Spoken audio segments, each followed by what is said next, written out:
Okay, kids, we're back. We're talking about thin film interference. So the key here is there's still some interference going on. We've talked about double slit interference. We talked about interference within a slit, single slit, as the different parts of the single slit interfere with each other. We've talked about diffraction grating interference. If you're going to have interference, you need more than one source of a wave somehow. Now listen, it's important that you watch those videos that I have in today's announcement so you can have an understanding of visually of what is actually happening here. Uh, if you're just going to rely on this, you won't get a real understanding of it because I put videos that are actual pictures and animations that they're better than the ability I have to explain to you here on this, screen and little discussion we're having. So, what is it? It's the creation of areas of bright light, maxima, and dim areas, minima. So we've seen that before. We've seen those patterns before. But this is on a thin film of matter. Where would you see that? Well, I hope you watch the video. Videos, I should say, happens on soap bubbles. Maybe as you were walking around, hope kids go for a walk, you might see a puddle of water that's been mixed with oil from a car or gasoline from a car, and you see different shimmerings of colors on it. Well, that comes from an interference pattern. So let's just take a quick superficial look at this. Here's a bubble. So this is part of a bubble. So think of a bigger, bigger, bigger, bigger bubble, and this is just a part of it. They kind of did a little animation for you in one of the videos I asked you to watch. So it's just a thin, thin bubble. And this bubble is of a certain width, delta L. So there's a width here, delta L. So light is going to come in, hit this first surface of the bubble, and reflect back.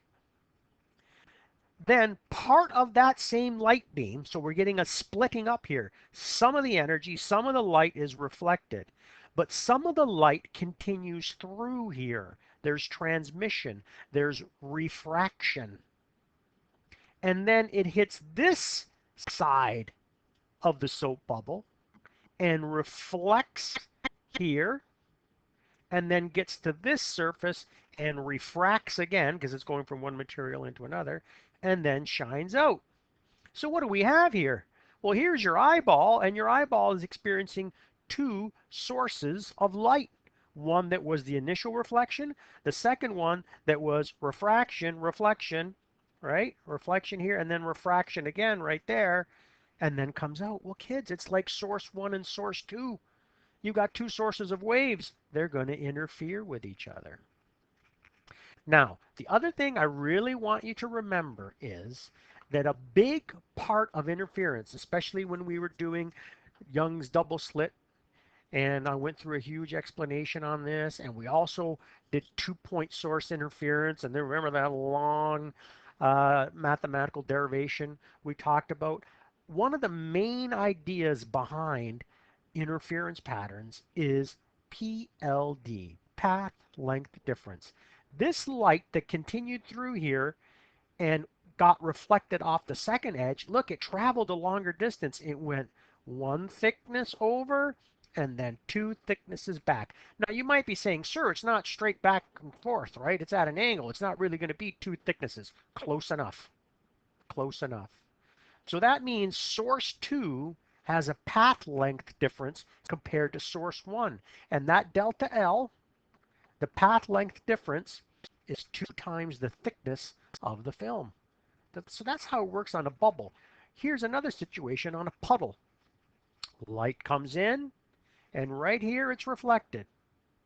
But at this point here, yes, some of the light is reflected, but some of it is refracted. It bends. Then it hits here and is reflected, comes back up. Here it is refracted, it bends. Well, once again, kids, we've got source 1 and source 2. And source 2, the wave here traveled a longer distance than source 1. It went one thickness, two thickness, close enough. So that path length difference, or delta L, is 2 times the thickness. T is for thickness, as I said here. T is for thickness. And so now you've got these two sources, and they can interfere with each other. Now, depending on the situation, these two sources will either produce a maxima or a minima. Same thing here with a soap bubble. If you've ever seen a soap bubble, some parts are bright. Maxima, constructive interference between the two. Some places are dark. Minima, right? Destructive interference between the two. And similarly with a puddle. So we really got to see, well, when do we get a maxima? When do we get a minima? And what are the factors involved with this? That's what we have to investigate now. Well, here's one of the factors that's involved.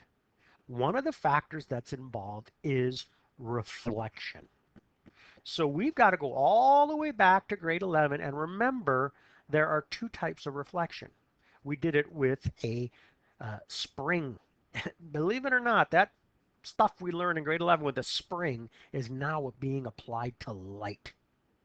So one of the types of reflection is fixed end or closed end reflection, when a crest came in and then a trough was reflected back. So the wavelength has been shifted, the wave has been shifted by half a wavelength.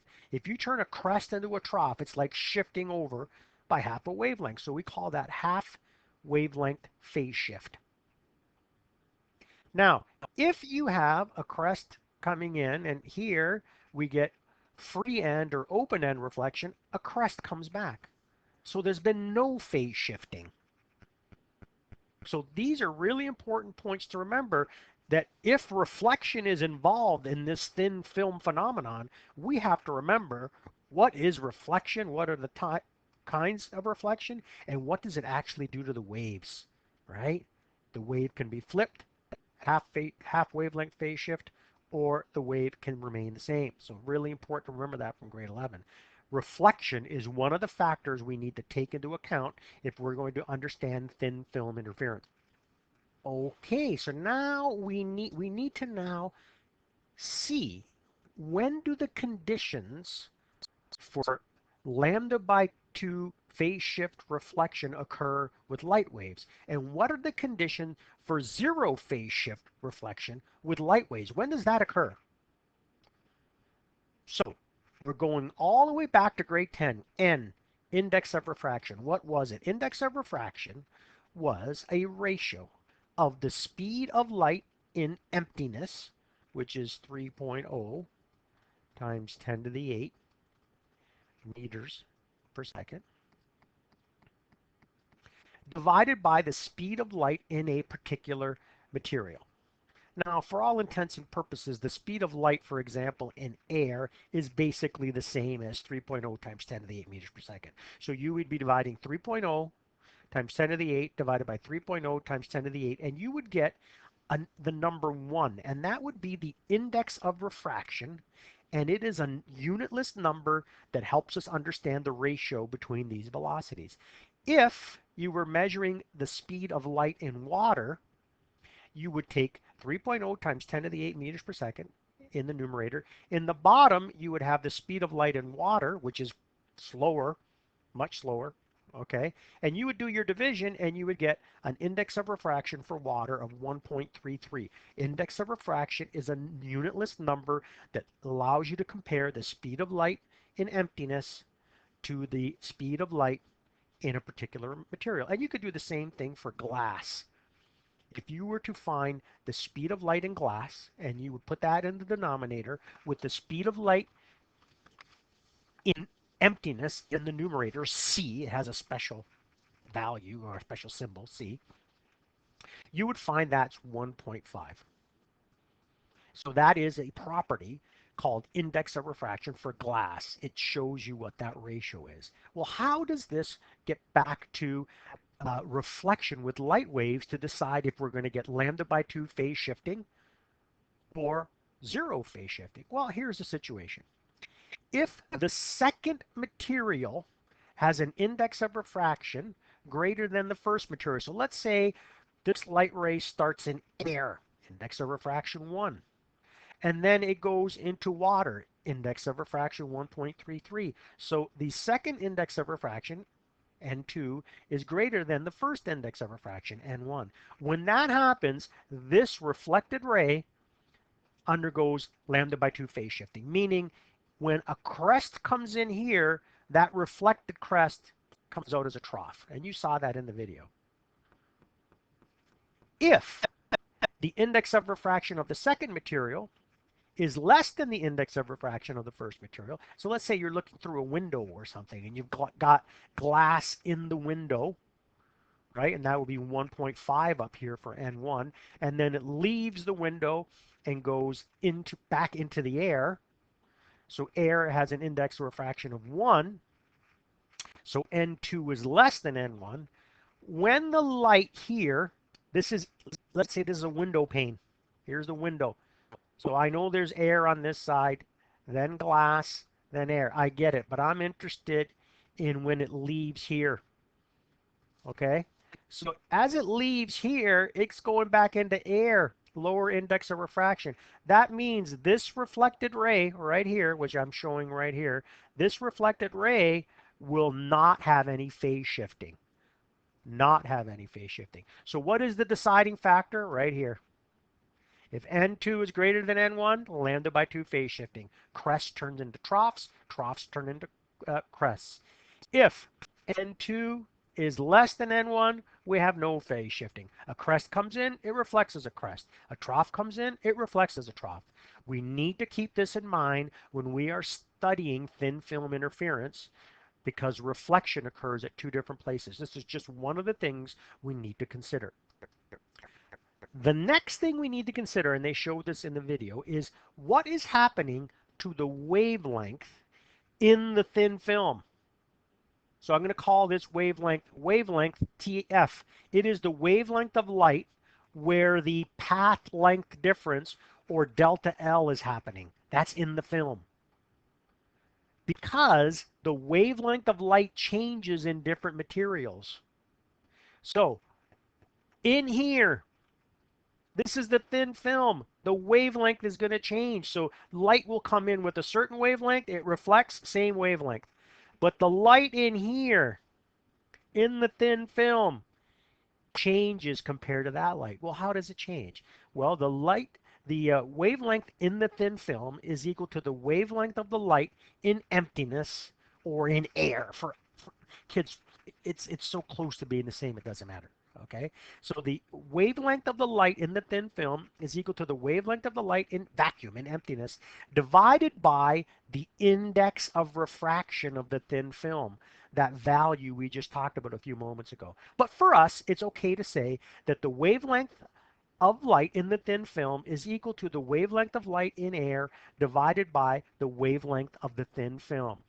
So this is the second thing to consider when we're looking at this interference pattern. So you have to consider the reflections that are going on, because they will lead us to understanding phase shifting. And you have to understand that the wavelength of the light changes in the thin film. So these are the two things so far we have to consider when analyzing thin film interference. There's more to come. All right. So now the other thing we have to understand and take into account when we're talking about interference is the heart of interference. And the heart of interference is path length difference right in here. Here is your path length difference. It's happening in here. Path length difference. And we said that the path length difference, delta L, this light wave travels an extra distance. And we're saying that extra distance that it travels is twice the thickness. Close enough.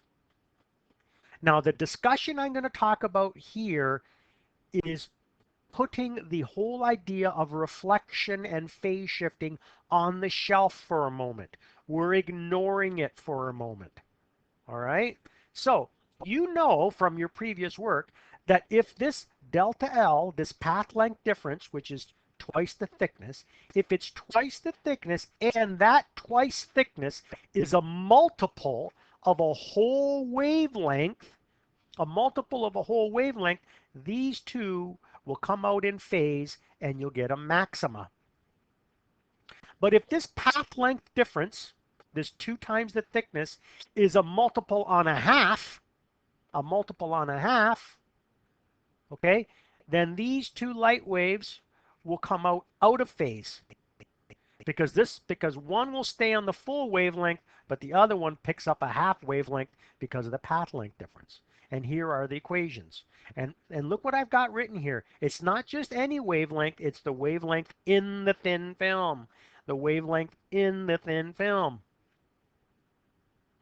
So, if you want a min, you got m plus a half lambda thin film. If you have a max, it's m times lambda thin film. But the problem is, this is too simple. We are totally ignoring reflection. We need to bring the idea of reflection in to use with these equations, and then we'll have the full picture. Remember I said I'm only making an argument here saying we're going to ignore phase shifting. Well, we can't ignore phase shifting, but it was a good way to explain it to you. Now let's bring it all together. Okay, so section 10.4, practice question 1. I'm going to bring it all together for you. And in this question, they're looking for, when does a minima occur? What thickness of a soap bubble will produce darkness minima? And for what? They want a minima for a particular color of light. Light at 645 nanometers in emptiness or in air. So the first thing you have to do is realize, well, the path length difference is occurring in the soap. And the soap is basically water, so it has an index of refraction of 1.33. The first thing you have to do when you solve these problems is take a look at what's happening here. I got air, index of refraction 1, soap, index of refraction 1.33, it's water. And then air again, it's a bubble, n equals 1. And you have to remember that the wavelength is different in here. So I have to find out what the wavelength actually is in here, because that's where the path length difference occurs. So the first thing you do, well, draw a picture, that's the first thing you do. Then find out what the wavelength of the light is in the thin film. So I take wavelength in air, 645 nanometers. I divide it by the index of refraction of the film, 1.33, and I get that the wavelength of light for this particular color becomes 485 nanometers in here. 485 nanometers, nano being times 10 to the negative 9. Okay, that's great. The next thing you've got to look at is how much phase shifting is going on here. How much phase shifting is going on here? Well, let's take a look at the first point of reflection right here. Light comes in here, hits the soap, and is reflected. And we're going from a material air, index of refraction 1, to a material soap, index of refraction 1.33. This has a higher index of refraction. So this light wave hits here and goes through lambda by 2 phase shifting. Any crest that hits is turned into a trough. Any trough that hits is turned into a crest. You saw that in the video. So there's lambda by 2 phase shifting. What about here? There's more reflection going on here. All right. So we're going from a material with index of refraction of 1.33 to material index of refraction of 1. This is less. This is less. So there's no phase shifting here. Look, 0 phase shifting. So crest comes in, stays crest. Trough comes in, stays trough. What is the total phase shifting? Well, half plus 0 leads me to a half. Leads me to a half. So I'm looking for a minima. A minima always has to have an overall difference of half a wavelength. Well, do I have an overall difference of a half a wavelength? Yes, I have it from the total phase shifting. So that means when you go and choose the equation to get a minima, you're going to choose this equation right here. Because this equation will never give you a half to cancel out that a half. So I'm looking for a minima.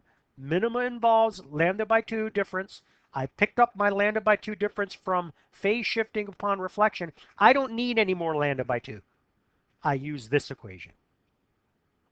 So the reason you've got to look at your total phase shifting is you've got to figure out which of the two equations am I going to use. Well, I'm looking for a minima. I already have lambda by 2 phase shifting. I don't want another half to come into the picture. I use this equation here. I rearrange the equation. I plug in the value of 485, okay? And I've got a 2 that comes underneath, so it's m lambda thin film divided by 2. And it wants the 3 possible thicknesses or the 3 narrowest thicknesses. So I put a 1 in here, I get 242. I put a 2 in here, I get 485. I put a 3 in here, I get 728, all in nanometers. And that's how that works. Here's another example, kids. Here's another example. We got 580 nanometer light. In this situation, you got air, index of refraction 1, glass, index of refraction 1.5, and then some liquid with an index of refraction of 1.35. All right? And they're looking for this 580 nanometer light to come off of here and produce a minima. You're looking for darkness with this particular wavelength. All right? So what are we looking for? We're looking for minima. So what do we do? Well, let's find out what the wavelength is in the thin film, the one that's sandwiched in between, the one where the path length difference is occurring. So I calculate that. I divide the 580 nanometers by 150, and I get that the wavelength of the light in the thin film, in the glass, which has an index of refraction of 1.5, is 387 nanometers. That's what we have right there. The next thing we've got to look at is the total phase shifting. Well, right here, I'm going to get lambda by 2 phase shifting upon reflection because it's going from an index of refraction of 1 to an index of refraction of 1.5. Right here, I get 0 phase shifting because it's going from an index of refraction of 1.5 to an index of refraction of 1.35. So what's my total phase shifting? Lambda by 2. Now you ask yourself, what am I looking for? I'm looking for a minima. A minimum always needs to have, at the end of the day, at the end of the question, a lambda by 2 difference. I need that lambda by 2 difference. Well, look, I get the lambda by 2 difference from the reflection phase shifting. I do not want to get another lambda by 2 difference from the path length. Because if I get another lambda by 2 difference from the path length, a lambda by 2 here, a lambda by 2 here gives me a lambda, which means a crest moves into another crest, a trough moves into another trough. I'd have maxima. That's why I picked this equation. Because I already have lambda by 2, which is associated with a minima, a dark area. I don't need another lambda by 2. I need a whole number. A whole number multiple of the wavelength. And that's what we do. They wants the thinnest one, so there's a 1. The M is 1. They wanted the thinnest one. I put in the new wavelength. The 2 comes down, and you've got the thickness of the lens, or of the glass. Okay, there you go, kids. Have a great day. We'll see you soon. Bye. Bye.